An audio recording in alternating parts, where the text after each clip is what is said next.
হজরত হুদ আলাইহিস সালাম অহংকারের বিপরীতে আল্লাহর দাওয়াত prophet Hud as the call of faith against pride. হজরত হুদ আলাইহিসসালাম ছিলেন হজরত নূহ আলাইহিসসালামের বংশধর। তাকে আল্লাহ প্রেরণ করেছিলেন আদ জাতির কাছে, যারা বিশাল দেহ ও শক্তিতে গর্ব করত। Prophet Hud was a descendant of Prophet Nuh.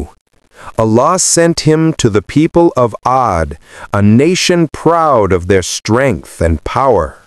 আদ জাতি বিশাল প্রাসাদ ও বাগান বানিয়ে বলতো, আমাদের মতো শক্তিশালী কে আছে? তারা আল্লাহকে ভুলে গিয়ে মূর্তি পূজায় লিপ্ত হয়েছিল। The people of Ad built tall palaces and said, "Who is stronger than us?" They forgot Allah and began to worship idols. হুদ তাদের বললেন, হে আমার জাতি, একমাত্র আল্লাহর ইবাদত করো, তিনিই তোমাদের সৃষ্টি করেছেন। কিন্তু তারা তার কথা উপহাস করল। Aud alayhi salam said to his people, "O my people, worship Allah alone, for He created you." But they mocked him and rejected his message. তারা বলল, হে হুদ, তুমি তো শুধু আমাদের মতো একজন মানুষ। যদি তুমি সত্যবাদী হও, তবে আমাদের ওপর শাস্তি আনো। They said, "O Hud, you are only a man like us.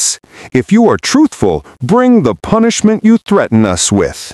অবশেষে আল্লাহ তাআলা তাদের উপর পাঠালেন এক ভয়ঙ্কর ঝড়, যা 7 রাত ও 8 দিন ধরে চলল, আর তাদের সব গর্ব মাটির সঙ্গে মিশে গেল। Then Allah sent upon them a furious windstorm, raging for 7 nights and 8 days, destroying everything and wiping out their pride. কিন্তু আল্লাহ হুদ আলাইহিসসালাম ও তার অনুসারীদের রক্ষা করলেন, কারণ তারা আল্লাহর উপর বিশ্বাস রেখেছিল। But Allah saved Hud alayhi salam and his followers, for they believed in him and remained steadfast.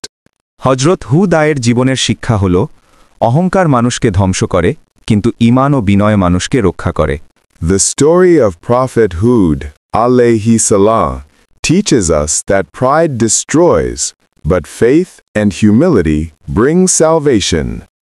আমার ভিডিওটি যদি আপনাদের হৃদয় ছুঁয়ে যায়, যদি এতে সামান্য অনুপ্রেরণা পান, তাহলে অনুগ্রহ করে লাইক, কমেন্ট, শেয়ার করুন, আর নতুন ভিডিও পেতে সাবস্ক্রাইব করতে ভুলবেন না।